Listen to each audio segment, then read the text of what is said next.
Hey guys, Rock and Roller for Life here.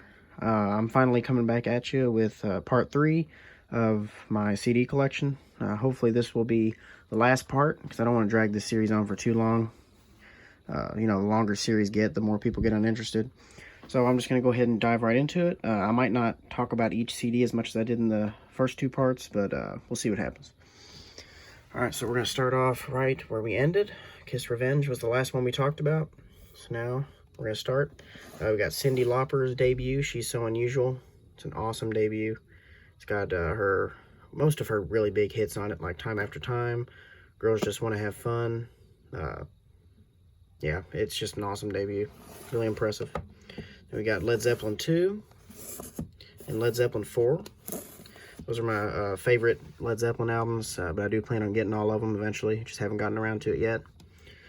We got Loverboy, Get Lucky, Leonard Skinner's debut album, an amazing debut as well. Has so many awesome songs on it. Simple Man, the absolutely amazing Freebird, Tuesday's Gone. I mean, it's just awesome. It's just awesome Southern rock. And I'm not a huge Southern rock fan, but Leonard Skinner's one of the ones that I really do enjoy listening to. We've got Paul McCartney's debut, solo release, McCartney. Very lo-fi record. He recorded all of this at his home, I'm pretty sure. With it's the production quality is pretty low, but I think it's a really great debut. It's got Maybe I'm Amazed on it, which is awesome. And we got Megadeth, Peace Sells, But Who's Buying? Awesome. It's my favorite Megadeth album, Rest in Peace. It's just awesome, amazing.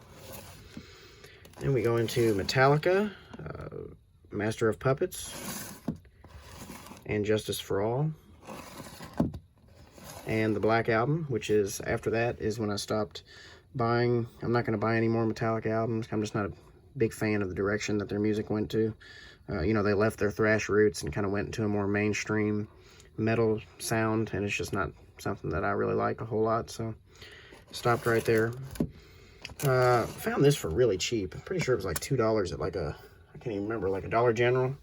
But it's Molly Hatchet. It's a live album, called Double Trouble Live. It's actually really good. I'm thinking about picking up some of their some of their studio albums as well. But, I really don't know much about them. I just know they're a Southern rock band as well. We got Monty Python, the album of the soundtrack of the trailer of the Monty Python. I don't even know, but it's really short soundtrack, and it has just a bunch of like audio snippets from the movie and some dialogue, and it's really fun. I mean, you know what you can expect from Monty Python. Some great humor. So then we got Motley Crue, Too Fast for Love, their debut album. My favorite Motley Crue album is Shout at the Devil. Awesome. Amazing album.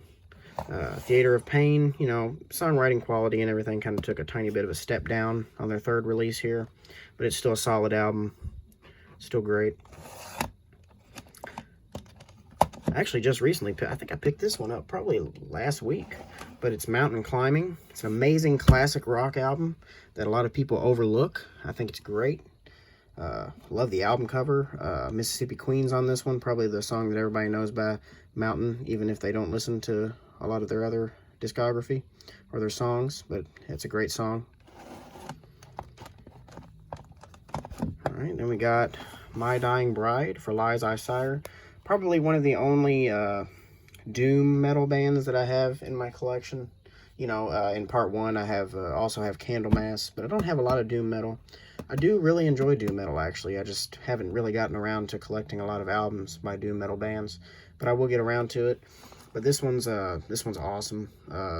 This album, went into a little bit of a different direction than what the band usually did. The vocals were a lot more clean on this album, and there's not a lot of growling or screaming vocals that doom metal's known for.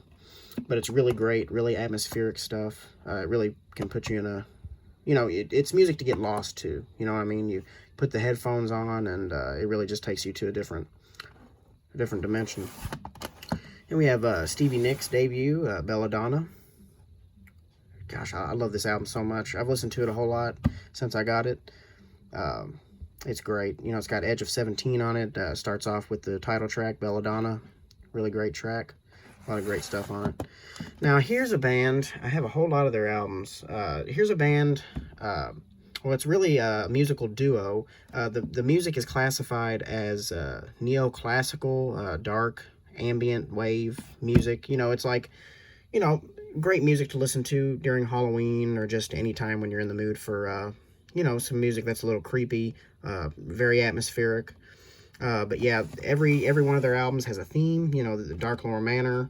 There's a whole story around each one of their albums. It's great. You know, for this one's Necronomicon. He, you know, borrows a lot from H.P. Lovecraft and incorporates a lot of the H.P. Lovecraft books and the, you know, all the creatures from H.P. Lovecraft into that album. Now we got Transylvania, which is of course based on Bram Stoker's Dracula. It's awesome, or just vampires in general. Grimm Tales, you know, based off the Brothers Grimm fairy tales. It's awesome. You know, here's a pirate one. There's an asylum one. Magician, Theater of Illusion. Still haven't listened to this one yet. And here's their most recent release from 2019 called The Haunted Symphony. I really recommend them. On their website, they usually have some of their albums that are on sale for $5 each. I think shipping's about $5 too, but really recommend it. Some fun music. And here we have The Outfield, Play Deep, which I think is very underrated. This is their debut album as well. You know, it's got their big hit single, Your Love, on it. But I really love the first song on here, Say It Isn't So. Really great. Definitely recommend it. We have Ozzy Osbourne, Diary of a Madman. Awesome. Bark at the Moon. I'm going to have to get another copy of this one, because this is the remaster where they went in and re-recorded the bass and the drums, and they actually took out some, you know, guitar solos and stuff like that. I hate whenever artists do that, you know, with a remaster. A remaster should solely be to make the music sound clearer and, you know, maybe, you know, increase the sound quality, not change it altogether. So I'm gonna have to pick up another copy of this one and find the original somewhere, probably. We have Pantera, Cowboys from Hell. Tom Petty, Wildflowers. You know, the only Tom Petty album I have at the moment, but I'm just starting to really get into him, so I'm definitely gonna get more. This is a band that probably not many people know, but they played at a Renaissance festival that me and my family go to every year. And they're, I guess, bagpipes is the main instrument in their music. You know, bagpipes and drums dominate a lot of their music. It's all instrumental. There's no vocals, but it's really great. You know, got the band to sign it, which is really cool. We have Pink Floyd, Dark Side of the Moon. Who doesn't have this album in some form? I mean, it's just a classic. We have Poison, Open Up and Say Ah. Album cover is awesome. The music's really good too. It's not my favorite Poison album. I think my favorite is their debut, which I still don't have yet. I do plan on getting it. We have one of my favorite bands, the Psychedelic Furs, Forever Now. Has Love My Way on it. One of my favorite songs on this one is called Run, Run, Run. I definitely recommend you search that track up and listen to it. And you know, that's a good representation of kind of what the band's about. But yeah, give it a listen, because really impressed with it. And Todd Rundgren actually came in to produce this album. I think he really allows the band's sound to come to full form. It's really great. And here's my Queen albums. Actually, I don't know why they're out of order, but oh well. Queen 2 should be in front, but we have Queen, Sheer Heart Attack, Queen, A Night at the Opera, Queen, News of the World, and Queen 2, which should be at the front. I'll move it later. Queen 2, definitely an underrated Queen album.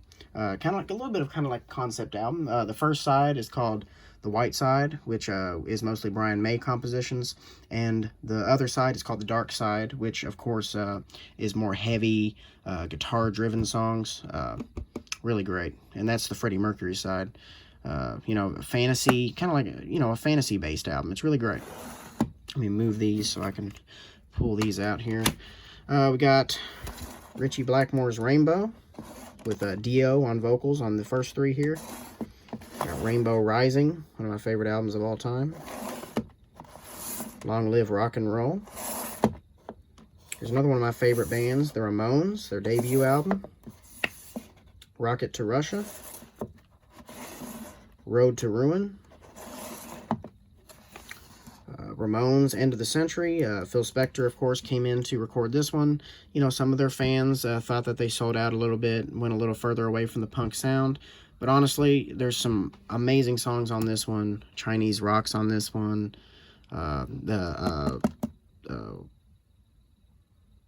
What's the song called? Oh, Rock and Roll High School. Awesome. One of my favorite Ramones songs. Got Red Hot Chili Peppers, Californication. REO Speedwagon, You Can Tune a Piano, but You Can't Tune a Fish. Honestly, that album cover is pretty terrible, but the album itself is classic rock perfection. And we got High Infidelity, which is my favorite REO Speedwagon album. And here we get into my Rolling Stones collection. I have a huge Rolling Stones collection. You know, for a while, when I first started listening to music, I wasn't a very big Rolling Stones fan, but now I'm a huge fan. So, we've got Rolling Stones, Out of Our Heads, which features one of their biggest singles, Satisfaction, or I Can't Get No Satisfaction. Awesome song. And we have Aftermath, and this is the US version, you know, just like the Beatles had. Some of the Rolling Stones albums have a US and a UK version. This is the US version that features Paint It Black on it, which is one of their biggest songs too. It has Under My Thumb, Lady Jane. It's awesome. And here's where we get into what they call the classic period. This is where the classic period starts. This is the Rolling Stones, Beggar's Banquet. The Rolling Stones, Let It Bleed. And I have a special edition of Sticky Fingers, which is my favorite Rolling Stones album. I think it's the best one. All right, so now let's go over here. Here's where the rest of my CDs are. So we're nearing the end here, actually. We're getting there. All right, so here's their amazing double album, Exile on Main Street. Then we have one that I think is pretty overlooked. You know, technically it's out of their classic period and into a period that a lot of people thought they were becoming a little stale. But this one's Goat's Head Soup. Really strange album cover. Really strange, but a great album. And we have their comeback album of the late 70s, Some Girls. It's got Miss You. Starts off with Miss You. It's an awesome song. When the Whip Comes Down, Faraway Eyes, Shattered. It's an awesome album, an awesome comeback.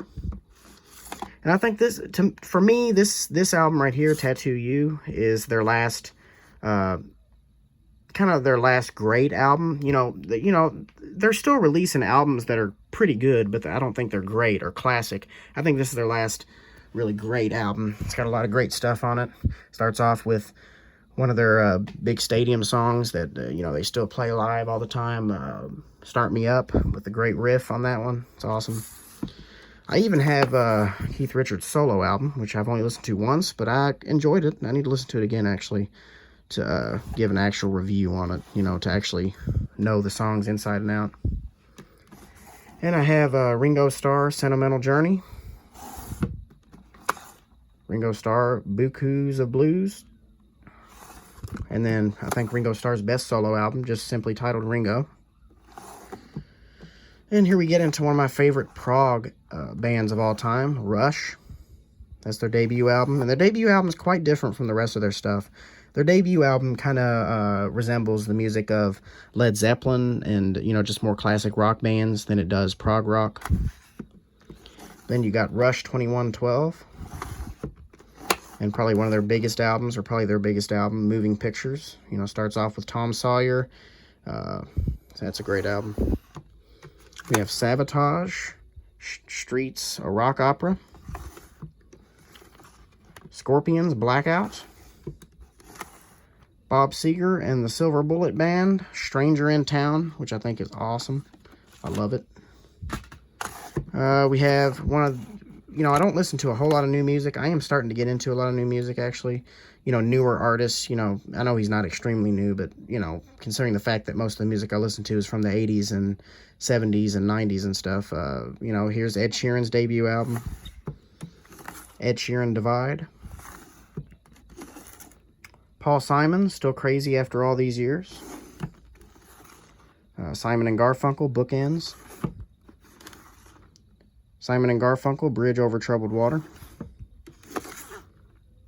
Skid Row, his debut album. Slaughter, Stick It To You. Bruce Springsteen, Born in the USA, a true classic. Billy Squier, Don't Say No. I think it's a pretty underrated album. There's a lot of great stuff on there. A lot of, one of my least favorite songs on it is The Stroke, actually. There's a lot of great stuff on it. I recommend it. Then we have Steely Dan, Can't Buy a Thrill. Another really underrated classic rock album is Sweet's Desolation Boulevard.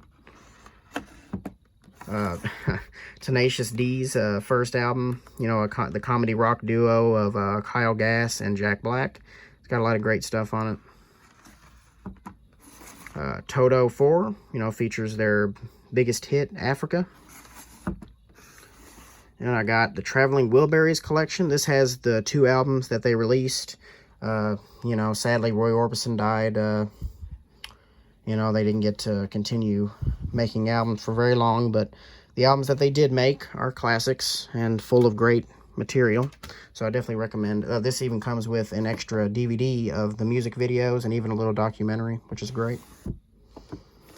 And I've got Uriah Heep, Demons and Wizards. Stevie Ray Vaughan, Soul to Soul. Stevie Ray Vaughan, In Step, which I think is the best one. Stevie Ray Vaughan and Double Trouble, The Sky is Crying. Tesla, Mechanical Resonance. I think it's an underrated album. This is in the wrong spot. But Van Morrison, Moondance. Not a huge fan of Van Morrison, but I can dig some of his music. We got Van Halen, debut album. Van Halen, 1984. Vinnie Vincent, Invasion. Of course, Vinnie Vincent played with Kiss for a little while. Actually not very long. But then he went and did a couple solo albums. And then after that, he disappeared into obscurity for a whole long time. And I even have the Walt Disney Legacy Collection, The Lion King. I love this soundtrack. I have the Legacy Collection Disneyland. My family, we've been on many trips. I haven't actually never been to Disneyland, but we go to Disney World quite a bit. Well, we used to. We don't go as much anymore, but I've just, when I put this on, it brings me back to memories of vacations, and just love a lot of the music from the parks. We have Warrant's debut album, Dirty, Rotten, Filthy, Stinkin' Rich. Warrant, Cherry Pie. Wham, Make It Big. Whitesnake, 1987. The Who, Who's Next. I almost called it Baba O'Reilly, but it's called Who's Next. It's one of my favorite classic rock albums of all time, for sure. We're nearing the end here. We got 2 more. We got, there's the Zombies, Odyssey and Oracle. Very underrated band. They got a lot. That whole album's amazing. Definitely recommend it. And then finally, we end with Rob Zombie, Hellbilly Deluxe. An amazing album. I love it. Not a huge fan of Rob Zombie's movies, but a lot of his music I can listen to and enjoy quite a bit. Alright, guys. So, thank you guys so much for watching. Sorry it took so long to get this out there. Yeah, I'm gonna try to be doing videos a whole lot more often now. I'll do CD updates and everything. Actually, in just a little bit, I'll record my first CD update video. Alright, guys. So, thanks so much for watching once again. Like, comment down below any video suggestions that you want me to do. And, I appreciate you all stopping in. Alright, see you later.